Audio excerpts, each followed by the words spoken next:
A terra gruda nos sapatos, suja os assoalhos e incomoda as pessoas da cidade, que querem tudo limpinho e se defendem contra a sujeira, asfaltando ruas e estradas e usando automóveis para não pisar no barro. A terra produz os alimentos e as colheitas comerciais como café, açúcar, cacau, algodão, chá da Índia, guaraná e cana para o álcool combustível. Fibras como sisal e juta, óleos como de mamona, babaçu e dendê e látex, e condimentos como pimenta do reino, cravo, canela e louro. Armazena água nos seus poros para as plantas e em depósitos profundos para as fontes e nascentes dos rios e das represas das usinas hidrelétricas. A terra forma o nosso corpo, saúde e inteligência.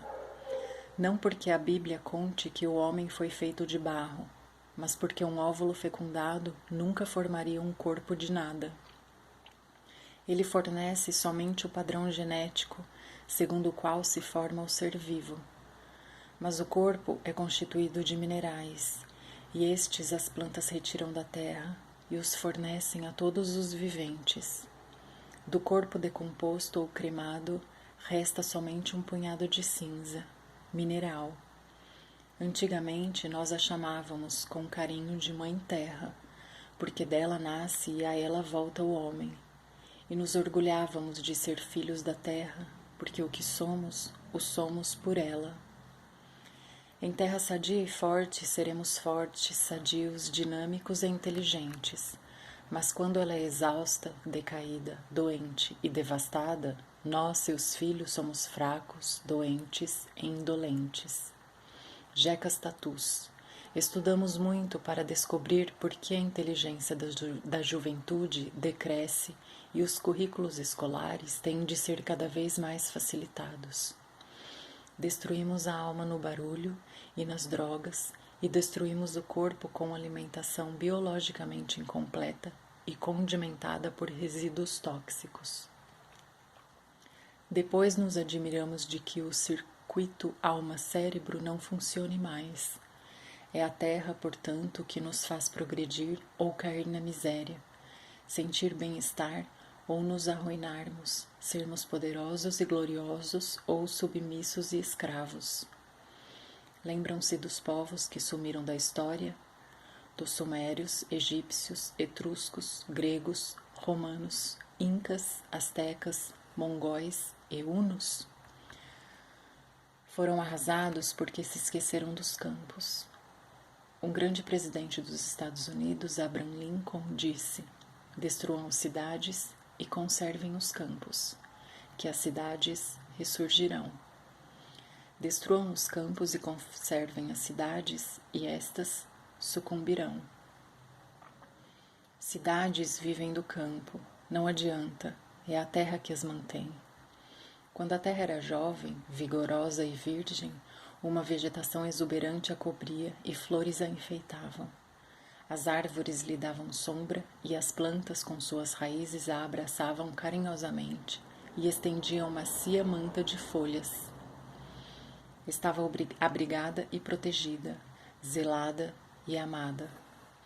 O sol a beijava furtivamente e a água da chuva a acariciava em suave deslizar. Era tudo festa, e viemos nós, homens, em busca de alimentos. Ela podia dar e estava ansiosa para ajudar-nos. Tomava-nos por amigos e quis se entregar, como esposa dedicada. Mas nós não entendemos. Não quisemos amizade nem dedicação. Quisemos explorá-la, dominar e violar estupidamente. Quisemos enriquecer rapidamente. E a arruinamos. Agora ela é fraca, doente, estragada, prostituta que todas usam e pela qual ninguém zela. Sua pele macia se tornou incrustada, dura e rachada. Sulcos profundos marcaram sua face, cavados pelas lágrimas que a chuva lhe emprestou. Nós que sempre achamos uma palavra científica para explicar, chamamos a isso erosão. Chagas a cobrem como feridas de lepra, e nós as chamamos de viçorocas. Perdeu sua beleza, saúde e fertilidade. Não pode mais gerar colheitas fartas e nutritivas, mas somente esses pingos de safra, sem sabor e sem valor para a vida. As plantas que cultivamos não formam mais unidade com a terra. Não são mais ecótipos, como nós dizemos. Não se adaptam ao que ela pode oferecer. Criamos plantas estranhas, muito estranhas, de hábitos exóticos. Embora ainda se chamem milho, arroz, algodão ou cana-de-açúcar, não pode mais usar o que a terra oferece, nem se satisfazer com o que ela pode dar. Não é mais a mãe, mas simplesmente suporte.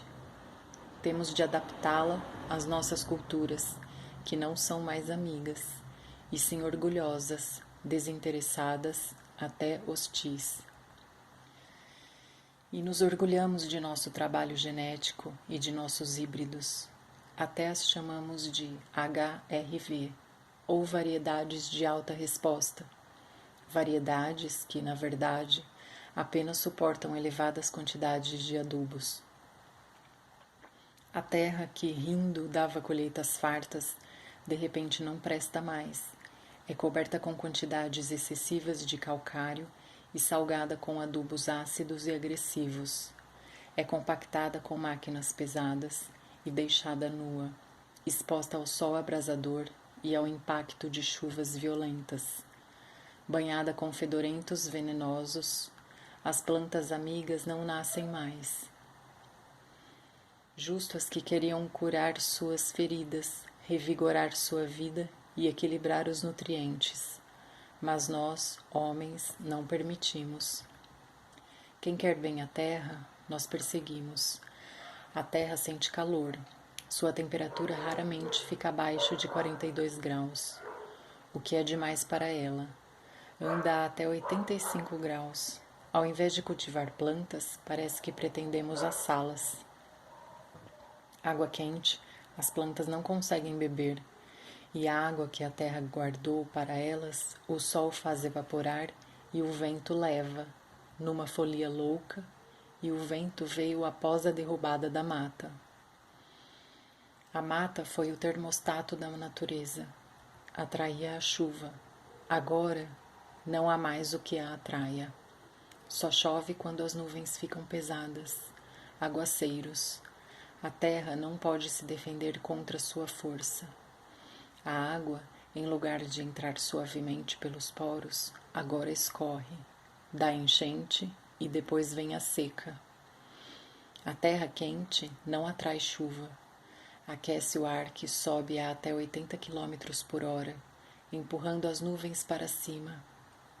Muitas vezes, esse ar quente arranca e leva a terra consigo para longe. E nós arrumamos outro nome para isso: erosão eólica. Deus programou a terra para produzir plantas e grãos, árvores e frutas, ervas e essências. No seio da terra, a força divina programou a vida de maneira sábia e perfeita, com bactérias, fungos, pequenos animais, minhocas, zeladores do vigor da vida. Eles decompõem tudo que é fraco, doente, velho ou morto. Mas toda essa vida rica e diversificada não existe mais. Nós não sabíamos? Parece que nunca sabemos o que estamos fazendo. A vida dependia de sua grande diversificação. E a comida da terra eram plantas mortas, matéria orgânica. Agora criamos somente algumas espécies. Culturas de um único tipo de planta, monoculturas que criam uma monovida, de uma ou duas espécies. E estas, mais cedo ou mais tarde, atacam as culturas, que defendemos com venenos. Essa vida estranha cresce no seio da terra, uma vida hostil que não serve para nada, a não ser para ela mesma. Onde está o equilíbrio, a atividade fervilhante, colorida? Era uma luta de todos contra todos, mas a vida vigorosa sempre ganhava. Agora ninguém luta mais contra ninguém, porque é uma vida uniformizada, monótona, que ataca suas culturas uniformizadas, monótonas e mal nutridas. Nas cadeias alimentícias, cada um era presa e predador. Hoje dizemos que falta o inimigo natural. Nunca ninguém foi inimigo no seio da terra. Ou nós somos inimigos dos frangos, porcos e bois? Nós os criamos para comê-los, mas inimigos não são.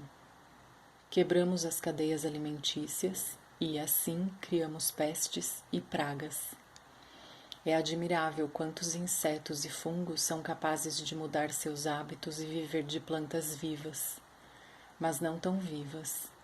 Se o fossem, ninguém poderia atacá-las. São suscetíveis. Você não pega gripe ou tuberculose se não é suscetível. Pessoa forte, bem alimentada, bem nutrida, não pega doenças. E nas plantas não é diferente. A terra fornecia até 32 nutrientes para cada planta. Nós damos somente 4, no máximo 6 nutrientes. E nossas plantas não conseguem nada do seio da terra, porque nós fabricamos uma laje bem dura, em 12 ou 15 centímetros de profundidade, que as raízes não podem ultrapassar. Então, são obrigadas a ficar bem perto da superfície e viver só de nossos adubos, e gordas, como bebês criados com mingau, mas fracas, precisam de venenos cada vez mais tóxicos contra o que restou da vida e os últimos inimigos naturais. Mas assim criam pragas resistentes, porque a natureza tenta adaptar-se. Criam então inimigos naturais e os soltam. Mas quem os controlará? Sempre tentamos dominar a natureza e nos esquecemos de que somos somente um fator do ecossistema. Uma ínfima parte da natureza somente destruímos. Como diz o poeta Paulo Eiró, os homens sonham monumentos, mas só ruínas semeiam para a pousada dos ventos. Não conhecemos nem nosso próprio organismo, e a Terra é um mecanismo mais complicado. Usamos relógios ou carros, mas poucos sabemos como funcionam. Também a Terra, poucos sabemos como funciona. Estudamos fator por fator, mas quando desmontamos tudo, não sabemos mais montar. Esperamos que todos os fatores sejam como peças numa prateleira, mas não existe coisa nenhuma totalmente isolada neste mundo. A Terra é um organismo, um conjunto que tentamos mudar arbitrariamente. Não ganhamos nada com isso, somente submergimos numa luta desigual contra a natureza. A Terra é parte do meio ambiente, como nós, e numa luta contra a natureza, esta sempre será mais forte. Achamos que não é verdade, porque nunca o mundo teve tanta gente como hoje. Mas por uma lei natural, cada espécie que se multiplique demasiadamente se autoextermina, por fome, por degeneração, pela luta de todos contra todos. É como disse Jesus: céus e terra desaparecerão, mas minha palavra não desaparecerá. E a palavra de Deus são de leis segundo as quais tudo funciona, dos átomos às constelações de estrelas, do micróbio ao homem. A terra está mal, horrivelmente mal. A água que percorre a terra está carregada de tóxicos e de sais de adubos, substâncias estranhas que tornam os rios viscosos, mortos, fedorentos.